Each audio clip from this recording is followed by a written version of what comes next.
অবস্থান করছি আরাফাত রহমান কোকো স্মৃতি সংসদ নারায়ণগঞ্জ জেলা কর্তৃক আয়োজিত আজকের এই আমাদের বাংলাদেশের সাবেক তিনবারের সফল প্রধানমন্ত্রী, বাংলাদেশের মানুষের গণতন্ত্রের মা বিএনপি, যিনি দীর্ঘদিন ধরে রেখেছিলেন, যিনি আমাদেরকে ধরে রেখেছিলেন, আমাদের মায়ের ভূমিকায় ছিলেন, যিনি আমাদের অন্তরের মা, বাংলাদেশের মানুষের গণতন্ত্রের মা,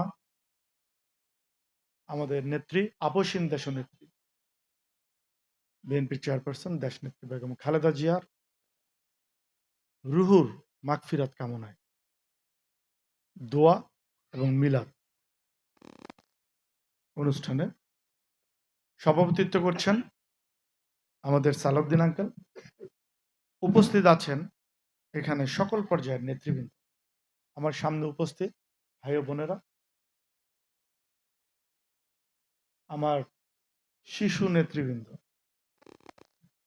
আজকে তারা যদি ভোটার হতো আমার খুব ভালো লাগতো, তাদের ওয়েলকাম জানানোর স্টাইল দেখে খুবই ভালো লেগেছে। সহ এলাকার মুরব্বিয়ানরা, গণমাধ্যমের ভাইয়েরা, আসসালাম। আমি বক্তৃতা করব না, আমি বক্তৃতা করতে চাই না, এটা বক্তৃতা করার প্রোগ্রাম না। আমরা দেশনেত্রী বেগম খালেদা জিয়ার জন্য দোয়া করব, জননেতা তারেক রহমানের জন্য দোয়া করব। আমরা দোয়া করব আমাদের নেত্রী দেশনেত্রী বেগম খালেদা জিয়া যেন আল্লাহ পাক তাকে জান্নাতুল ফেরদৌস দান করেন, আমিন। আমরা দোয়া করব এদেশের মানুষের হৃদয়ের নেতা, আমার রাজনৈতিক অভিভাবক, বিএনপির চেয়ারপারসন, যিনি বর্তমানে বিএনপির নেতৃত্ব দিচ্ছেন, আমাদের সকলের নেতা জননেতা তারেক রহমানের জন্য আল্লাহ পাক যেন তিনাকে অলওয়েজ সুস্থ রাখেন এবং তিনি যেন সুস্থ থেকে বাংলাদেশের মানুষের স্বপ্নের বাংলাদেশ উপহার দিতে পারেন এবং বাংলাদেশের প্রধানমন্ত্রী হয়ে এদেশের মানুষের সকল দুর্দশা দূর করতে পারেন। আমি আজকের এই মিলাদ এবং দোয়ার যে আয়োজন করেছেন সালাউদ্দিন আঙ্কেল সহ আরাফাত রহমান কোকো পরিষদ সহ যারা যারা আছেন সবাইকে ধন্যবাদ জানাচ্ছি।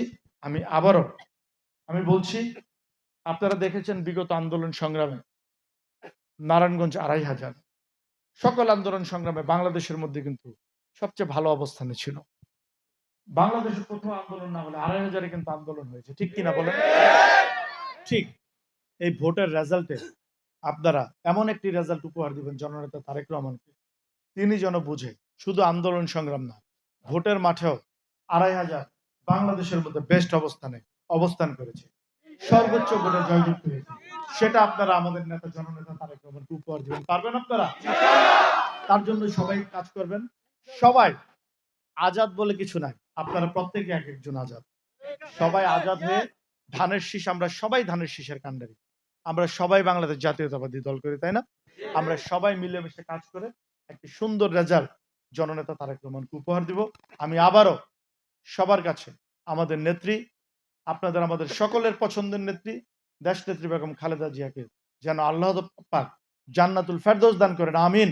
তার জন্য দোয়া চেয়ে জননেতা তারেক রহমানের যে বলিষ্ঠ নেতৃত্বে ফ্যাসিস্ট খুনি হাসিনার পতন হয়েছে, তিনি যেন বাংলাদেশের প্রধানমন্ত্রী হয়ে আপনাদের আমাদের সকলে মনের আশা পূরণ করতে পারেন, আমাদের স্বপ্নের বাংলাদেশ উপহার দিতে পারেন। সেই পথে আমরা সবাই পাশে থাকব, আমাদের নেতাকে সেই প্রতিশ্রুতি দিয়ে, এবং আমাদের নেতা যেন এদেশের প্রধানমন্ত্রী হতে পারেন এবং এদেশের প্রধানমন্ত্রী যেন বাংলাদেশের একটি সুন্দর, একটি সমৃদ্ধশীল, একটি স্বপ্নের বাংলাদেশ উপহার দিতে পারেন বাংলাদেশের জনগণকে। সেই আশাবাদ ব্যক্ত করে সবাইকে আবারও আমাদের নেত্রীর জন্য অনেক অনেক দোয়া চেয়ে আল্লাহ পাক যেন তিনাকে জান্নাতুল ফেরদৌস দান করেন, আমিন। দোয়া চেয়ে আমি এখানে শেষ করছি। বাংলাদেশ জিন্দাবাদ, বাংলাদেশ জাতীয়তাবাদী দল জিন্দাবাদ।